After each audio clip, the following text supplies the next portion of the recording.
Olá amigos, eu sou o Éder Hanna, sou produtor musical, técnico de som em estúdios, em shows ao vivo, DJ e vim aqui para dar uma dica de sonorização. Esse vídeo faz parte do PROAC 39 de 2021, da Secretaria da Cultura e Economia Criativa do Governo do Estado de São Paulo. Não vou falar sobre mesa de som, nem sobre mixagem, mas vou falar de tudo que está antes disso. O título desse vídeo é Sonorização, a qualidade além da mesa. Vamos ajudá-lo a ter uma excelente sonorização. Os cuidados que você precisa ter antes de chegar à mesa, ou seja, a captação dos instrumentos e das vozes, e depois que sai dela, a sonorização do ambiente. O primeiro, não temos controle e nem botão para ajustar, que seria a qualidade dos músicos e também dos instrumentos que estão sendo usados. Já o segundo seria o início de tudo, a captação, o posicionamento dos microfones de forma correta e também usar os microfones corretos. Separei os instrumentos mais comuns, como a bateria, a guitarra, as vozes. Qual é o tipo de microfone ideal para cada uma dessas situações e o posicionamento? Vou dar exemplos e vou dar demonstrações para que você tenha um resultado incrível. Vamos começar então por aquele que geralmente ocupa a posição número 1 da mesa, o bumbo. Lembrando que a bateria é um instrumento só, mas pode ser captado individualmente as suas peças. Isto dependendo do ambiente em qual ela está. Se for um local pequeno, você pode escolher aquilo que falta, que geralmente o acústico já faz toda a sua função. Então, no caso aqui, o bumbo é um instrumento que você vai precisar captar ele individualmente pelo grave e pelas características dele. A dica que eu vou dar é, primeiro, o tipo de microfone. Os microfones para captar subgraves são de diafragma grande, diferente daqueles que a gente usa para vocal, que é diafragma pequeno. Este não serve porque ele não vai captar o grave que o bumbo precisa. Em minhas gravações, em minhas captações, eu não uso o bumbo jogado sem pedestal. Testando e com laboratório, percebi que o melhor resultado sonoro é quando você usa um pedestal pequeno que possa fazer com que o microfone fique na posição central do bumbo e aí você vai ter um excelente grave e um excelente ataque. Um outro microfone muito usado para bumbo, e esse você não vai precisar de pedestal, é o microfone de superfície. Esse microfone permite você colocar dentro do bumbo, no centro, e ele vai ter um ótimo resultado. Lógico que isso depende do gosto do técnico, do estilo musical a ser captado. Quando estamos gravando em estúdio, a captação pode ser feita com 2 microfones. Um na parte interna para captar melhor os agudos e outra na parte externa para a gente poder captar melhor os graves. Mas em shows ao vivo, como o ruído externo é intenso, então a gente vai optar apenas por um microfone. Já a caixa é um dos instrumentos o qual eu disse que você pode optar, dependendo do ambiente, em captá-la separadamente ou não. Isto porque a caixa já tem uma intensidade de volume muito forte. Bom, mas se você tiver um ambiente grande e quiser captá-la, as dicas são as seguintes. Primeiro, você pode captá-la apenas com um microfone na parte superior, desta forma, nesta posição. Cuidado sempre porque o microfone pode ser atingido por baquetadas. Então procure deixar o microfone para fora da área, focado no centro da caixa. Quando o ambiente é grande e permite uma captação de todas as frequências da caixa, a minha dica é usar 2 microfones. Na parte superior, da mesma forma que explicamos agora. Você vai adicionar um segundo microfone, que pode ser um microfone condensador, que tem uma característica sensível aos agudos e sons baixos, ou o mesmo microfone que você estiver usando na parte superior, use também na parte inferior da caixa. procure alinhar a posição dos dois microfones. Aqui algumas sugestões de modelo e marca de microfone mais usadas no mundo para a captação da caixa. O SM57, esse é imbatível. E604 da Sennheiser e o MD421, também da Sennheiser. Esses são com certeza os microfones mais usados no mundo todo para a captação da caixa e dos tambores. Partindo para o chimbal, este também você vai precisar de um microfone condensador. Tendo o recurso de cortar os graves, utilize o HPF em 1000 Hz. Já a posição do microfone, coloque-o acima do prato, 4 dedos, assim como está mostrando o vídeo. Seguindo na captação da bateria, vamos falar agora dos tambores, os tons e o surdo. Bom, primeiro você tem que se preocupar, como havia dito com a caixa, com a segurança e não deixar os microfones muito próximo do centro, pois vão receber com certeza baquetadas e isso vai causar um dano sério aos microfones. A posição que está no vídeo é uma sugestão de captação. Repare que nos tons 1 e 2, as cápsulas estão separadas, formando um V. Isto vai ajudar que haja menos vazamento de um para o outro. E a sugestão de modelos de microfones é a mesma da caixa. E quando a sua bateria estiver ao ar livre, ou em um salão grande, ou mesmo em uma gravação em estúdio, é muito importante utilizar aqueles microfones que vão acima dela. Para que servem? São conhecidos como overall ou overheads, que significa o geral. Ele vai dar a ambiência e também a profundidade ao som. Depois que você fez a captação individual, ele vai fazer a liga entre eles. E a técnica ideal para a captação desse geral, desses overs, seria em estéreo. Existem várias técnicas para captação estéreo. As duas mais usadas para over são XY ou par espaçado AB.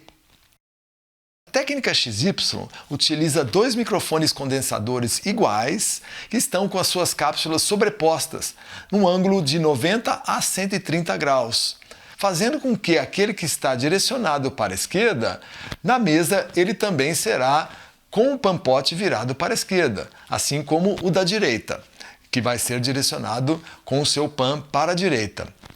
Desta forma, você vai ter uma imagem estereofônica perfeita de acordo com a posição de cada peça da bateria.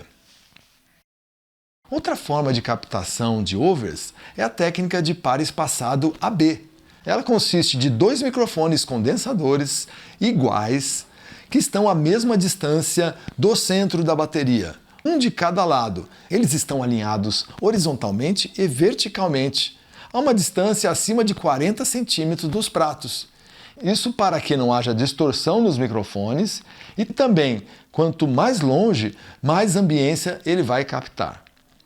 A referência de posicionamento para o técnico, aquele que está olhando para a bateria, é do lado direito, entre a caixa e o chimbal. Do lado esquerdo, é o surdo que faz a referência. Vamos agora aos cuidados que você precisa ter para captar os instrumentos. O contrabaixo, que é o instrumento de fundação, que dá a base junto com o bumbo, você precisa ter a seguinte preocupação. Pode ser captado por linha utilizando um direct box, para que você tenha um ganho perfeito, uma impedância correta na sua ligação com a mesa. Uma outra forma que você deve experimentar, se não usou ainda, é captar por microfone também. Como seria isso? Você vai utilizar um microfone de bumbo de diafragma grande, para que você tenha as baixas frequências, os graves e os médios graves, num equilíbrio perfeito com as altas, com os agudos. Além de um timbre espetacular, se você tem um excelente amplificador e caixa de baixo. O próximo instrumento que vou demonstrar é a guitarra quando está usando um amplificador, um cubo de guitarra. Vou começar da forma equivocada de fazer essa captação. Se você já viu isso, esqueça. Você pegar um microfone correto, uma dica, um microfone SM57, que ele é dinâmico, preparado em frequências, né? A sua resposta de frequência combina muito com a guitarra, que utiliza muito os médios e o médio grave. Você pendurar desta forma, você vai ter o pior resultado. Por quê? Este microfone tem o seu lóbulo de captação como se fosse um coração virado, então ele vai estar focando o chão em vez de focar o alto-falante. Já a forma correta é a seguinte: você vai no centro do falante direcionar 45 graus para que você tenha um equilíbrio entre os graves e os médios e os agudos da sua captação. Então, essa seria a posição correta para se captar uma guitarra e um amplificador. Chegou a hora de a gente falar sobre a captação da voz. Tome cuidado, inicialmente, pela forma que o locutor ou apresentador, aquele que estiver segurando o microfone, instrua para que você tenha um melhor resultado. Isto, se possível. Por quê? Se ele estiver falando desta forma, 4 dedos da boca, seria a melhor forma de você captá-lo. Teria o melhor grave, porque o microfone dinâmico, que muitas vezes é usado para essa finalidade, ele tem o efeito de proximidade, ou seja, quando vai se distanciando do microfone e também saindo do ângulo de captação do microfone, ele vai perdendo completamente a qualidade.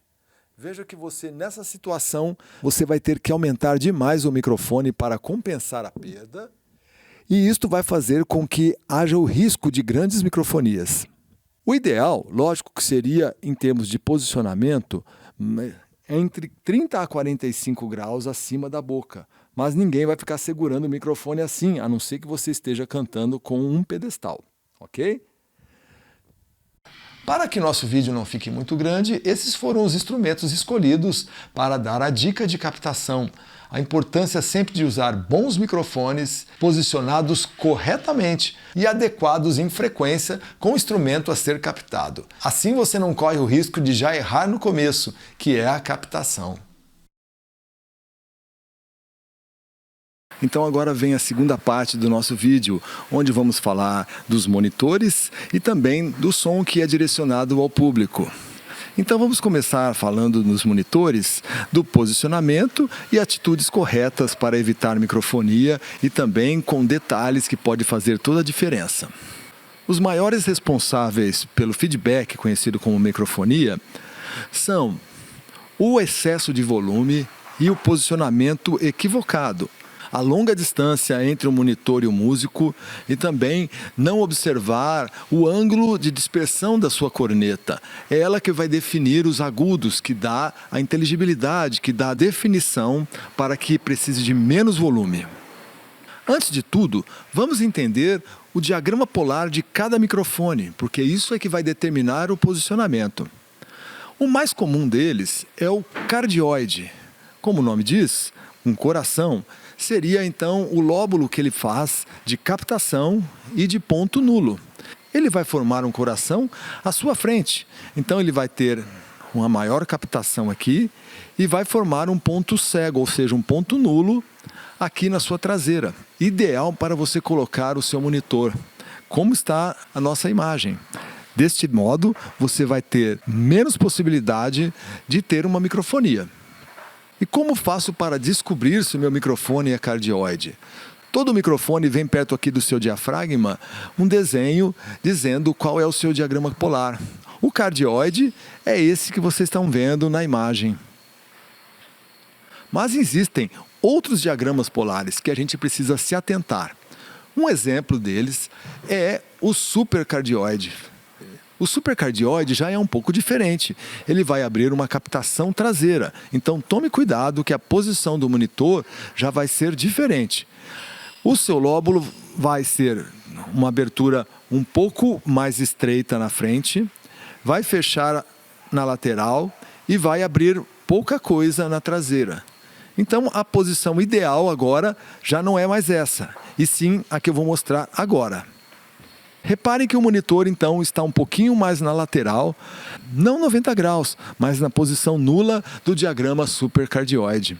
Alguns exemplos desses microfones de diagrama supercardioide são o Beta 57 e o tradicional microfone de bumbo Beta 52. A utilização do supercardioide é em vocais e percussões em geral. Quais os cuidados que, além do posicionamento, você deve ter para evitar a microfonia e ter uma melhor qualidade para o músico? Como disse, os maiores responsáveis pela microfonia são o volume excessivo e o posicionamento equivocado. Quando você perceber que são várias as frequências causando a microfonia, então, com certeza, o volume passou do seu limite. Procure zerar o equalizador e vai dando volume até que essa frequência não realimente mais. E tente fazer com que poucos ajustes no equalizador seja o suficiente para ter um bom som e não apresentar microfonia. E agora, de forma rápida, como você faz para deixar o seu monitor alinhado sem precisar de software, que seria o ideal? Toda caixa de som, todo microfone tem uma resposta de frequência diferente uma das outras e pode apresentar uma ou várias outras frequências que podem sobressair, causando a microfonia. Vou dar aqui uma sugestão para você regular isso com o seu equalizador e seu ouvido. Com o microfone cardioide posicionado corretamente perante ao monitor, o que você deve fazer? Com a mão, de forma leve e gradual, você vai colocar na frente até que apareça a primeira microfonia. Lembrando que excesso de volume vai fazer com que várias frequências apareçam. Então tome cuidado, vamos fazer com que apareça a primeira.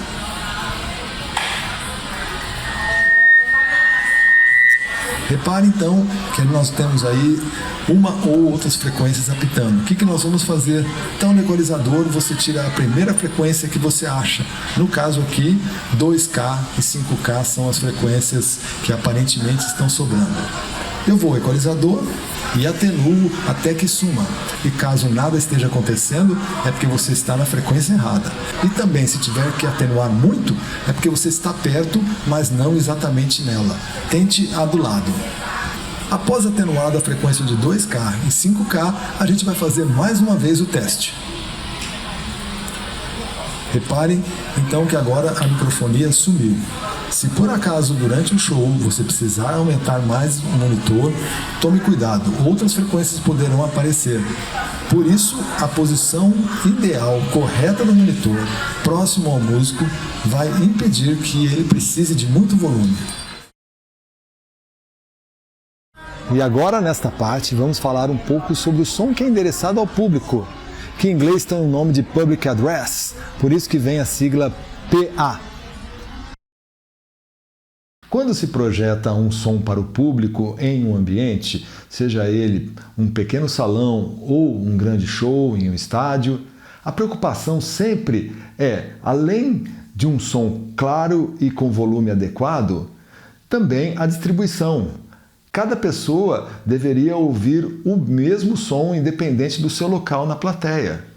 Isto é uma tarefa muito difícil devido às condições acústicas de cada local e também do alto custo para se ter um equipamento de qualidade e a quantidade necessária para atingir esse objetivo. Os dois sistemas de som mais usados hoje em dia são os de fonte pontual, onde, como o nome diz, um ou mais alto-falantes reproduzem todas as frequências do sistema vindo de um único ponto. Em inglês é conhecido como point source. Uma outra forma de sonorização de PA seria o de matrizes lineares, conhecido como line array. Cada parte do sistema está focado em um ponto do ambiente, conseguindo assim uma distribuição mais homogênea. Em qualquer um desses dois sistemas, você pode ter o subgrave separado do restante. Se seu sistema é dessa forma, cuidado com os erros que você não pode cometer. Vou usar a ilustração onde a dispersão do som é representado por cores. E quando o nível de pressão sonora é intenso, as cores são avermelhadas, passando para amarelo conforme vai decaindo, até chegar nos tons azulados, que significa os menores níveis de pressão sonora. Nesta primeira situação, vamos posicionar os subgraves, dividindo metade para cada lado. Reparem na figura o resultado da distribuição do som e das falhas que você vai encontrar. Esses pontos em azul e preto são os buracos. O resultado é igual a um pente, onde você tem pontos com graves e pontos sem graves. Se seu sistema está assim, eu te convido a fazer um teste para comprovar isso. Comece por uma das caixas, indo ao meio do salão e vá caminhando em direção ao outro lado e você vai perceber os pontos cegos e os pontos onde o grave se concentra. E qual seria a posição ideal? Muito se tem estudado hoje sobre arranjos de subgrave. Você pode ver na internet ou consultar um projetista e você vai ver que há diversas formas de dispersão do grave de acordo com o posicionamento das caixas. Você pode cancelar a parte traseira, você pode fazer um foco mais concentrado no centro. Tudo isso é possível através do posicionamento dos subgraves. Vou falar de uma forma básica, onde você não vai ter esses pontos cegos, esse fill to paint. Colocando todas as caixas de subgraves agrupadas no centro, você vai ter uma distribuição omnidirecional, ou seja, em todas as direções você vai ter o mesmo grave. É importante lembrar que o subgrave não dá a sensação de estéreo. Portanto, vamos trabalhar sempre com ele em mono. E falando do sistema principal de PA responsável pelas outras frequências, este você deve colocar um de cada lado para dar uma sensação estereofônica. E se no seu caso eles forem os únicos responsáveis por todo o ambiente, com certeza algumas sombras, alguns pontos cegos vão aparecer dentro do ambiente, forçando a você a escolher um ponto do salão para concentrar o som. Normalmente a escolha é do centro. Mas tome cuidado para não desperdiçar energia. O foco deve estar ajustado no ponto médio da plateia, sendo que a primeira pessoa possa escutar claramente os agudos. Em visitas técnicas a quais eu sou solicitado, reparo em alguns erros comuns. O posicionamento dos drivers responsável pelas frequências altas, direcionado para onde não há ninguém. Seja o teto, ou seja uma lateral, seja uma parede. Isso faz com que onde ele deveria estar dando inteligibilidade, ele está desperdiçado. O suporte das suas caixas deve ter um movimento de tilt e um movimento panorâmico, para que você possa direcionar corretamente o som sem perder a energia.